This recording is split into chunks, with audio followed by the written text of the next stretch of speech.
Tibijia examined his forearms in the gray light before dawn, alone in the corridor outside the chamber, and understood that magic had made him its canvas, whether he wanted it or not.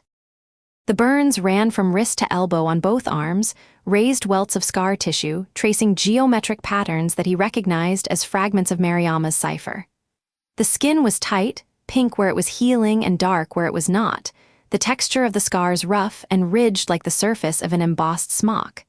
They did not hurt anymore. The sharp, breathless burning of the chamber had settled into a deep, warm ache that pulsed with his heartbeat. They would not fade. He knew burns. 12 years of military service, 4 of them in the forge-smithing auxiliary, where soldiers learned the iron trade, had taught him the difference between burns that heal clean and burns that scar. These would scar. The encoding frequency had cooked the patterns into his flesh the way a brand cooks a mark into cattle hide. Permanent. Legible. The geometric language of the encoding network written across the arms of a man who had no magic and had never wanted any. He pulled his sleeves down when he heard footsteps. The morning brought the looms of Tamale. WuDon used the shuttle road, the encoding network's frequency pathway, to carry them from Ironhaven to the guild's headquarters in the time it took to draw a breath. The travel was disorienting for a man without magical perception. One moment the stone corridor, the next a wooden floor vibrating with a low hum that Tibijia felt through his boot soles. The air changed, from the dry mineral scent of the chamber to the dense, complex smell of the guild's oldest weaving hall. Lanolin, indigo dye, the warm must of generations of textile dust, the faint sweetness of the enchanted thread that every loom in the building channeled. Every enchanted garment in the looms had been behaving differently since midnight. Tibijia did not need magical perception to notice. The weavers' faces told the story. Master weavers stood at their looms with expressions that ranged from bewildered to elated. The encoding frequencies were clearer, more responsive. Apprentices found their practice looms producing work of startling complexity. And beneath the oldest weaving hall, audible through the floorboards, a low, steady thrum that every person in the building could hear with their physical ears. The guild master received 17 reports of anomalous textile behavior before breakfast. By the time WuDon and Tibijia arrived, the council had convened an emergency session, and the room held the specific, volatile energy of an institution in crisis. 12 master weavers, voices overlapping, arguments circling the same unspoken fear. That their craft was not what they had been taught it was. Guild Master Adisa was a severe woman of 60 whose authority over the Fugu weavers was absolute. She had risen through 40 years of craftsmanship, political acumen, and the specific institutional loyalty the guild valued above all. The belief that Fugu weaving was self-contained, self-originated, and self-sufficient. Adisa looked at WuDon, the way an institution looks at the person who has just set fire to its founding documents. "You are telling us," the guild master said, her voice carrying the temperature of liquid nitrogen, "that there is a chamber beneath this building. A chamber that predates the guild, containing a loom that connects to the root line network, maintained by a secret society, the Pattern Keepers, whose existence was never reported to this council." Yes. WuDon stood in Mariama's enchanted Fugu, the protective encoding humming with the restored network's full resonance. Tibijia stood at her shoulder, his hand resting on his weapon, the gesture that had become less about combat readiness and more about the comfort of holding something solid while everything shifted beneath his feet. The Pattern Keepers have existed since before the guild was formalized. WuDon continued. They were not conspiratorial, they were custodial. A chain of practitioners maintaining knowledge the guild's founders chose not to preserve. The founders knew about the first loom. They chose to build the guild's identity on independent origin because the alternative, acknowledging that Fugu weaving was a fragment of a larger system built by beings who predated human civilization, would have undermined the authority they were establishing. "You are claiming the founders lied." I am claiming the founders made a choice, the same choice every faction made, to present a piece as a whole, to call a gift an inheritance. The council erupted, voices overlapping. Accusations. The chaotic energy of an institution encountering a truth that demolished its founding narrative while simultaneously explaining why everything in the building worked better than it had in 1,000 years. The contradiction was the key. They could feel the improvement. They could hear the shuttle road humming. The truth was experiential. When the storm exhausted itself, WuDon laid Mariama's smock on the table. This is the last pattern, my mother's final work. The encoding it carries is now part of the system's permanent architecture. Every textile in the territories flows through the first loom's restored infrastructure, whether you acknowledge it or not. She looked at the guild master. You can deny the pattern keepers. You can deny the first loom. You can deny the Zagale. But you cannot deny the encoding frequency that is currently making every textile in your building work better than it has in 1,000 years. The evidence is in the cloth, and cloth does not lie. Show me this loom, Adisa said. The entrance was behind the oldest loom in the founding hall. WuDon activated the textile frequency that unlocked the passage. The council descended stone stairs into the amberlit chamber where the first loom stood in its crystal magnificence. Guild Master Adisa stood before it for a long time without speaking. She was a master weaver. Where others had seen a beautiful artifact, Adisa saw the source code, the original encoding from which every subsequent encoding in the guild's history had been derived. She saw where the guild's patterns had diverged from the original through 1,000 years of isolated development. She saw where they had, by instinct, remained true. This is not a record, she said finally. Her voice had lost its ice. It carried reverence, the specific awe of a craftsperson encountering work that exceeded her highest understanding.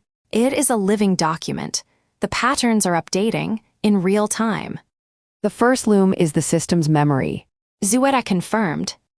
And then Adisa did the thing Tibigia had been watching for, the thing that would determine whether this ended in collaboration or institutional war.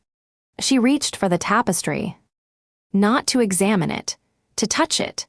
The gesture of a master weaver assessing thread, automatic, instinctive, the 40-year muscle memory of a woman whose hands had never encountered a textile they could not comprehend. Her fingers closed on the woven light. And the first loom responded. The tapestry blazed at the point of contact. The encoding frequency surged through Adisa's hands with a force that made the guild master gasp, not in pain, but in recognition.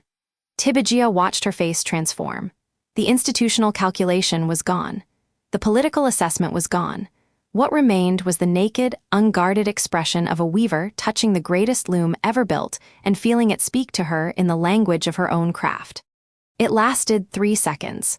Then Adisa withdrew her hand, and the calculation returned, but changed. Not the calculation of an institution protecting itself. The calculation of a leader who had felt something true and was now determining how to bring her people to the same truth without breaking them. The guild will need to be restructured, Adisa said. Her voice was careful, controlled. But beneath the control, Tibigia heard the tremor, the aftershock of a revelation still reverberating through a mind that had been built on certainties and had just been shown a deeper one. The pattern keepers cannot remain secret. This knowledge belongs to every weaver. That is what my mother wanted. Then we honor your mother. Adisa paused. The next words came slowly, each one extracted from beneath 40 years of institutional loyalty. But the guild will not simply open its doors. This loom, this connection, it is power, and power draws vultures. The word landed in the chamber like a dropped stone. Master Adisa, WuDon said carefully. The first loom is not power to be controlled. It is infrastructure to be maintained. I understand the distinction in principle. But principle does not prevent ambitious factions from marching into the looms of Tamale and claiming this chamber for their own interests. The encoding network now works better than it ever has. Every faction that uses enchanted textiles, which is every faction, will want access to the source, will demand it. And if the guild does not control that access, someone else will. Tibigia saw it then, the institutional reflex. Not malice, not greed. Fear. The fear of a leader who had just discovered that the thing her institution maintained was far more valuable than anyone had realized, and whose first instinct was to build a wall around it before someone else did. Master Adisa. Tibijia said. His voice was flat, direct. The voice of a soldier who had spent 12 years in service and zero time caring about institutional sensitivities. I spent the last 6 days watching people who hoarded power destroy themselves and everyone around them. The cage maker built his trap from the system's own body because he believed he could control it better than anyone else. He was brilliant. He was wrong. The system rejected him, not because he was evil, because control was the wrong relationship to have with something that was built to be shared. He pushed his sleeves up. He did not plan to. The words pulled the gesture out of him the way urgency pulls a confession. The burns were visible. The geometric patterns of Mariama's cipher traced across his forearms in raised, pink scar tissue, the encoding frequency branded into the flesh of a man who had no magic. The council stared. Adisa stared. These are your Loom's marks. Tibijia said. You're encoding in my skin. I have no communion, I have no shadow binding. I have no fragment of any system. I stood between the trap and the shield because there was no one else, and the encoding burned me because my body has no resistance to frequency. I will carry these marks until I die. They are not a gift. They are not a badge. They are what happens when someone walks into a place they do not belong because the place needed a body and his was the only one available. He looked at Adisa. Do not control the Loom, tend it, the way these people tend their fragments, not because it is yours, because it needs tending, and because the alternative, hoarding it, guarding it, building walls around it, is exactly what created the cage maker in the first place. A silence. Then Adisa nodded. Not quickly, not easily. The slow, heavy nod of a leader whose first instinct had been overridden by an argument she could not refute. We will tend it. As she said, we will teach. We will open the pattern keeper's knowledge to the full guild and train every weaver in the unified encoding. We will collaborate with the Tindana and the shadow binders and the custodians. She looked at the tapestry one more time. The woven light pulsed. But I will also post guards. She added, the world is full of cage makers. Tending and defending are not mutually exclusive. Tibijia almost smiled. Almost. The pragmatism of an institution leader finding the middle ground between idealism and survival. It was not perfect. It was not the pure, frictionless sharing that the Zagale's design implied. It was human. Messy. Complicated by the specific weight of 1,000 years of institutional identity and the fear of losing it. But it was a beginning. And beginnings, Tibijia had learned this in 6 days of watching magic and gods and broken men, and a dead woman's love woven into cloth. Beginnings were enough. The investigation was over. The weaver was dead. The pattern lived on. The loom was whole. And the truth that Mariama Wulana had died to protect was no longer protected by secrecy. It was protected by being known, and tended, and guarded by a soldier with no magic and a master weaver with too much pride and a young woman who carried her mother's work against her chest like a prayer. The loom hummed.